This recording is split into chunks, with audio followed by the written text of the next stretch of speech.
Yo, what's going on? It's Greg Santos and welcome to the Outlier Circle. If this is your first time joining me here today, what I do is help isolated outliers who lack a powerful network of mentors and peers and help you create a world-class network. If that sounds awesome to you, if that sounds appealing to you so you can really connect with the people you want to connect with and take your life to the next level, hit that subscribe button down below. Also hit that bell so you can get my notifications every time I drop a super hot fire video so you can apply it and really take your life and your network to the next level. Now, one thing that's very important when it comes to somebody who's able to create a powerful network, who's able to bring in the right mentors into their life and bring in really ambitious peers into their life, it doesn't happen by accident. The way that you make this happen is through being able to communicate effectively. Now, there's different avenues you can go down to help you be a better communicator, and I'm going to tackle each and every single one of them, well, a few of them, in this video here today. Now, the first thing that you can do to help improve your communication skills that will help you speak loud, help you speak clear, is Toastmasters. Now, if you don't know what Toastmasters is, it's a public speaking organization that revolves 100% around helping you become a better public speaker, where they help you eliminate the ums in your speeches, where they help you eliminate filler words, where they help you communicate effectively, and you can communicate in front of groups of people. Now, I love Toastmasters because I did Toastmasters for 2 years, and I remember the first time when I joined Toastmasters. At that stage of my life, I believe it was 2016 when I first joined Toastmasters. I remember I would speak very fast and my mannerisms would be all over the place, all crazy, and super stiff. And I was like that floating and inflatable guy at the car lots, right? And Toastmasters really helped me slow down my rate of speech, even though I still speak pretty fast today, but I was speaking at top level. I mumbled a lot and it was very challenging to really hear what I had to say. A lot of people had to tell me to slow down. People had to tell me to enunciate, and today I don't have that problem. I'm able to clearly communicate, and and you're probably gonna watch my videos and watch previous videos and look out for the ums, and sometimes when I get into a flow, sometimes I'm not so worried about the ums and my filler words and all that stuff because I can just trying to get the point across. But when I'm conscious about my speaking, sometimes I'll be speaking to somebody and I will take my time as I figure out what are the next words to say, instead of I'm trying to figure out. When you use those filler words, it really adds a lot of uncertainty into the message that you're trying to convey. Now, Toastmasters is a phenomenal organization. You can find a club near you. It's international. They've been around for, I believe, over 100 years. It's actually really incredible. And when you join a Toastmasters group, what I recommend is that you find you go to different clubs.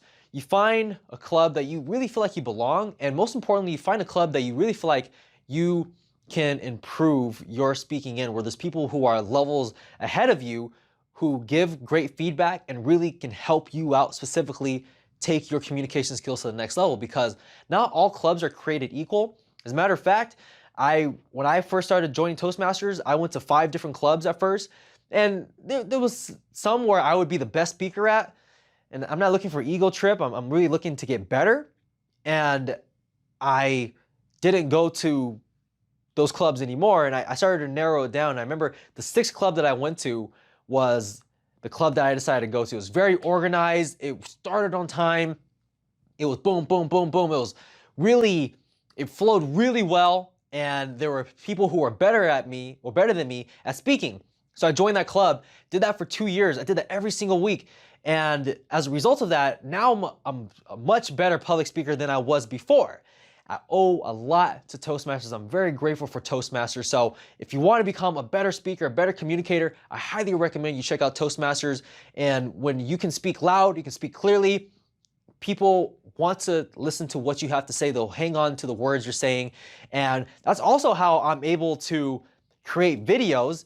You may or may not notice that my videos have very little editing in them, where I get on the camera and I speak straight this is the one take, and that's it. I usually do one takes, two takes at the very max, but most of the time I don't have to cut out certain things because I'm able to speak really well and I'm able to get into the flow and speak clearly. So check out Toastmasters, toastmasters.org. You won't regret it. Okay, that's one way to improve your communication skills. Another great way to improve your communication skills is going to improv classes. Now, I love improv. Personally, I first thought when I was going to improv, I thought I was going to meet a bunch of nerdy people and it was going to be like really strange, like the theater geeks that you went to high school with.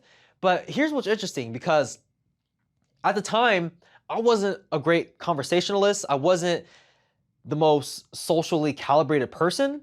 And when I went to improv, it's not like you're gonna be around a bunch of weirdos and a bunch of geeks. Well, it depends on what the area and which improv class you go to, right? There's always gonna be some people who are, pretty weird and eccentric. But when I went, the thing that was interesting was it wasn't people who were the theater geeks, right? Like weirdos, or it wasn't people who are very advanced and were great at improv. As a matter of fact, it was filled with other introverted people who were great, who wanted to improve their communication skills, and they wanted to step out of their comfort zone. And one thing that made the improv class great is the fact that everybody there is also working and not really proficient at communicating well, which is okay. You learn some really amazing active listening skills, because when you're in an improv scene, you have to listen to what they're saying, because you have to create a scene with this person.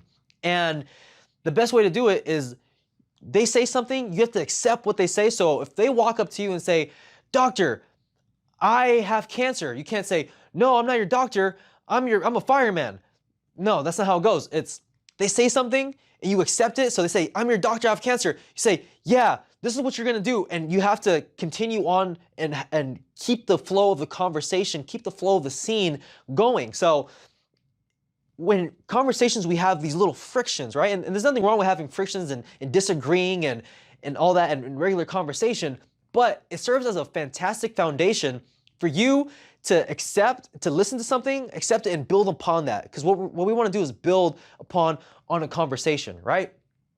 When I was very socially awkward, my conversations didn't really go super deep. They were very shallow. It was very on the surface, and I didn't know how to keep a conversation going. But now I'm able to listen and be able to figure out how to take a conversation to the next stage. And it's actually really awesome. So highly recommend checking out improv classes. You can probably find some digital. Depending on when you're watching this, you can find some that are in person as well. And that's what I did. And I don't regret it whatsoever. I love improv classes, super fun. As a matter of fact, my business partner, she also took improv classes as well. It helped her with her communication skills, and she took a step above. She did improv classes in another language, a language that she was attempting to learn, which is French, which was very challenging for her. So not only did she step out of her comfort zone, which is English, but she went to the next level with French, which I can imagine improv is uncomfortable. But the skills you learn from it, it's like parallel with life. It's hard to really put into words. You just have to go and you're able to relate that to so many different areas. Like, oh, that's how this helps out with this specific area that's completely unrelated to improv. But it helps you out and it helps you make more sense of things that are going on in your life. So number one, go to a Toastmasters club. Number two, take an improv class. And the third one is take on a sales job. Now, I know some of you have sales jobs. Some of you are afraid of taking on a sales job.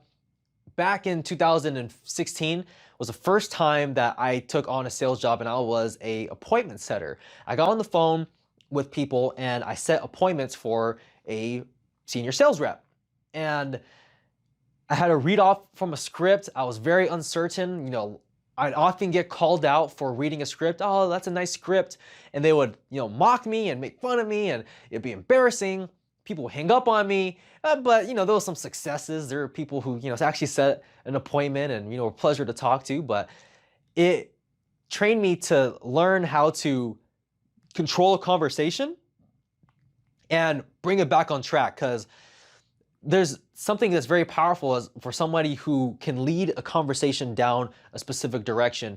One of my sales managers, he explained it like this: when it comes to sales, it's as if you're walking someone down a straight line on a hallway, right? This is not Jordan Belfort, but you're walking someone down a straight line, like in the hallway from here, from point A to point B. At the end of the hallway is a sale. However, in the hallway, there's different doors. Now, this door right here might be for like an objection for their spouse, and you have to learn how to close that door before it gets open, right? And this objection is for money, and you got to make sure, and you have to figure out a way to close that door way before you ask for the money. You communicate and you figure things out, and you shut those doors along the way. So when you ask for the sale, all those doors have been closed and the sale is made. It's actually some wizardry stuff, and you really learn a lot about communication as far as leading, asking, calibrated questions, asking questions that can get you specific answers that you're looking for, or questions that you can ask that will help have them close the door on themselves because they have said it out loud, to where it's like, nope, the spouse objection is now invalid because they just said this, or the money objection is now invalid because they have already said that. And if you say it, they can discredit it, but if they say it, it's real, right? So sales is a beautiful thing because nothing happens without a sale. Life, business, everything is ran on people persuading other people to their ideas. You may not get commissions from all your sales. I got this from Grant Cardone's Sell or Be Sold, if this is sounding a little bit familiar what I'm about to say, but you may not get a commission from the sales, from every conversation, but your commission for the conversation you might be having is you get to go to the restaurant you want to go to because you persuaded someone that we're going to go here. Or the commission you might receive is you persuaded someone to go out on a date with you.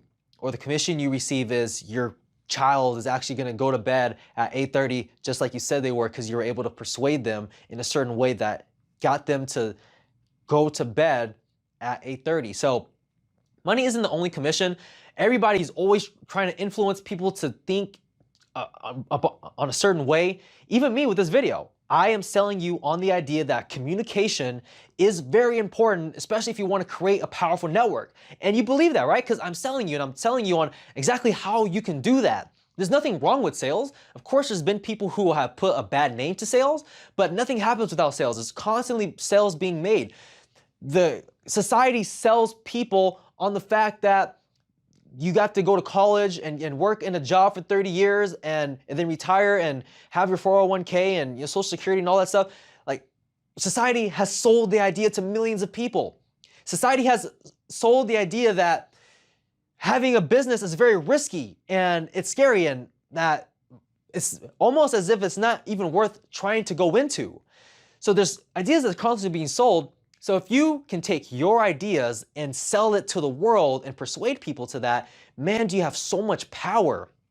You'll be able to really persuade people to see the world how you see it and get people to take actions that will help them out with their life. And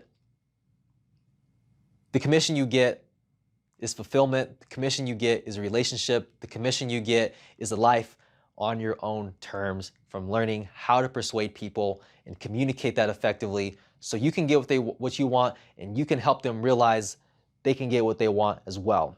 Does that make sense? Awesome. So again, you want to build a powerful network. Best way to do it, learn how to be a better communicator. Different ways to do it: Toastmasters, improv, sales. I did all three. That's how I'm able to bring in a group of entrepreneurs every single day on a Zoom call at 5 a.m. Pacific Standard Time and give a lesson and have them show up consistently to hear me speak. It's actually really incredible. And that's how I'm able to, build my business, because I am the person who is at the front of this business, and I took the time and effort to work on my socially awkwardness and become a better communicator. And here I am today. Of course, I'm still improving all the time. I'm working to get better. But the more you practice, the more you can do it in a structured environment that's going to help you out, the better. If you got some value from this video, make sure you hit that subscribe button below. Make sure you hit that bell as well, because, if you got some super hot fire from this video, there's going to be more where this came from. So with that being said, I'll see you in the next video. And in the meantime, make it a great day.